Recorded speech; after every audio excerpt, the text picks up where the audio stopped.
I'm Sean with Boom Reactive. I feel like everybody makes one of those like, hey, what's in my camera bag videos. So here's mine.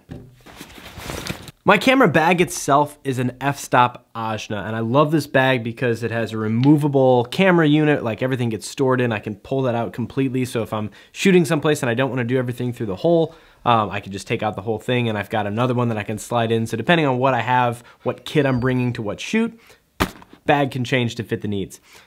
To get started, on the outside of the bag, I keep a Manfrotto Be-Free Live video tripod. This thing isn't the greatest tripod, and sometimes it's kind of like annoying to set up and use, but it's super light and it's super tiny, and so it's a handy thing to have with me, especially when I'm vlogging. I'm able to get shots that I would need a tripod for, and I took the arm off of it so that it's even a little smaller, but this comes everywhere. Also on the bag on the outside here is some gaff tape. I always have gaff tape on my bag because you never know when you need it. Now before we get into the good stuff, what I always keep in the top flap, I keep ND filters for the drone.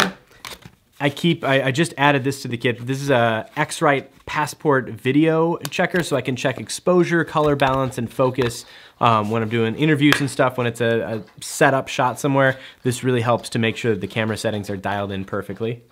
On that same note, inside the bag, one of the first things I'll show you are ND filters. And I have a lot of ND filters, and I have a separate variable ND filter for each one of my lenses. And I know a lot of creators talk about get one big one and step up rings, said you can use it for all your lenses.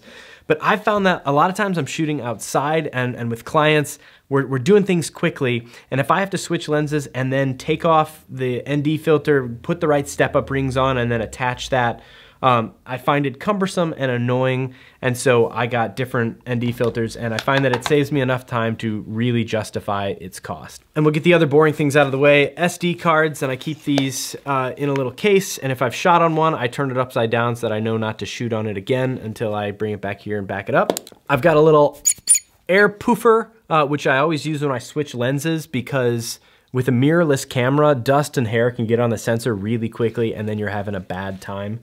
I know that I could say like, oh, I can't tell you the number of times I've had dust on my lens and it's ruined. I can tell you twice. Twice I've had shots completely ruined because there was dust on the sensor. And it's really hard to tell on the preview screen until you're looking at it later in post and being like, oh my God, that wall looks like there's a crack torn through it, but it was just a hair on my lens. So.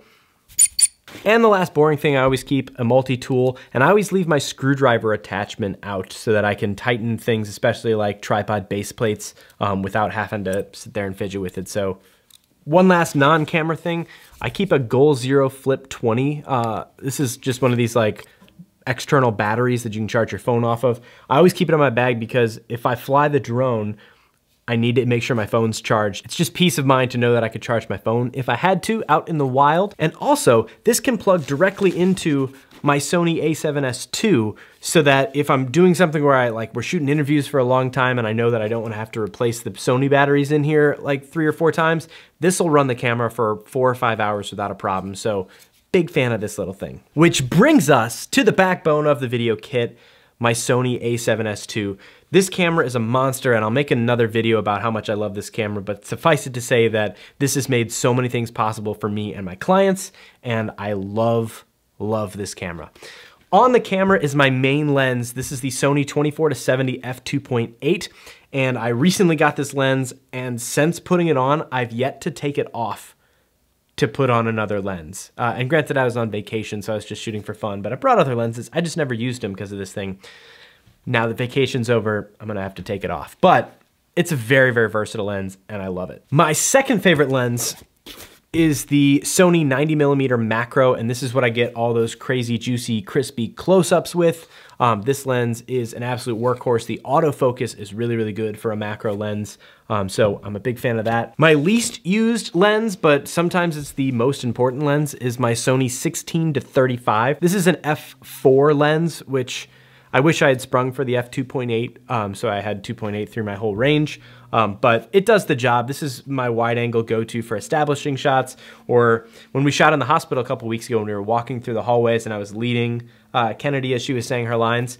using this wider angle lens before I had my 24-70, got that shot and made it really nice. So handy lens. And then for ultimate Frisbee, sports in general, and anything that I need to be zoomed in for, this is the Sony 70-200 f2.8. And again, that's 2.8 through the whole range of that zoom. This lens is a beast and I love it. The one thing I don't like is this foot on it. It's so heavy that you can't just attach your tripod to the camera and have this dangle off the front. So it has a tripod plate, but if I have a tripod plate on the camera, I can't, like, they'll run into each other. I can't connect it to the lens, which is why the little multi-tool with the screwdriver attachment comes in handy to be able to take those base plates off really quickly. Next up, I've shot with a few drones. I used to have the Phantom 3. I'm probably gonna get the Phantom 4 Pro, but the fact that I'm not able to put any of those drones in this bag is one of the huge reasons that I always keep my Mavic Pro in my bag. This thing folds down to take up like less room than this lens, and it shoots 4K. It's not the best footage, but it's fantastic for most of what I do. And the fact that it doesn't need a separate case to come along, it can just slip in here and be a part of the action, is a huge, huge help. So Mavic Pro always comes with me, and again, I keep the ND filters for when it's sunny out that fit right on there. Mavic Pro. Also in the bag is the Mavic Pro controller, and I've got this little piece of plastic that fits over the joysticks and covers the screen. And not that the screen would get scratched in my bag, but I never liked putting this in here and these sticks would just sort of bend depending on how this is jammed in there. So this thing was like $3 on Amazon, and it covers the sticks and makes it so that they don't get bent in the bag. And my last little thing that I keep in here is the Aputure M9. This is a tiny little LED light, and it's got a built-in battery. It lasts for like 2 or 3 hours.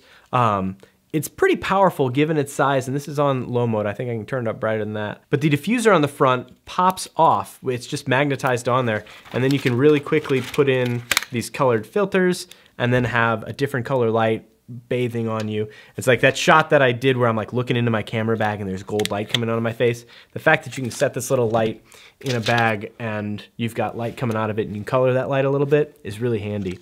I brought it on vacation because it's nice if you're shooting someplace dark and you want to shoot yourself, being able to just have this little light instead of trying to find something or using a spotlight or anything else. Handy little tool. So that's my camera bag, and I change the gear depending on what I'm going to do. Like if I'm going to shoot just interviews, I don't take my huge zoom lens. I definitely don't take the drone for that.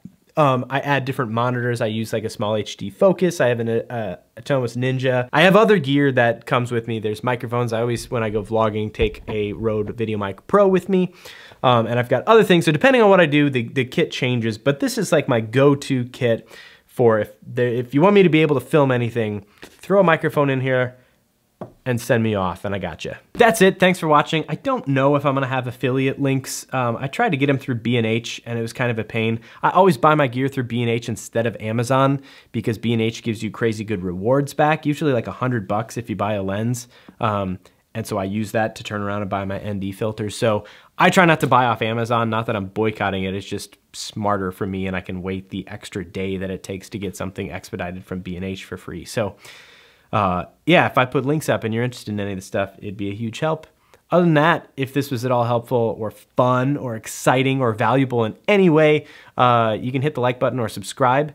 Thanks for watching. And if you have any questions about any individual pieces of this, throw them in the comments, and I'm gonna make videos about each one of these things and what I like and don't like about it. So thanks for watching. See you later.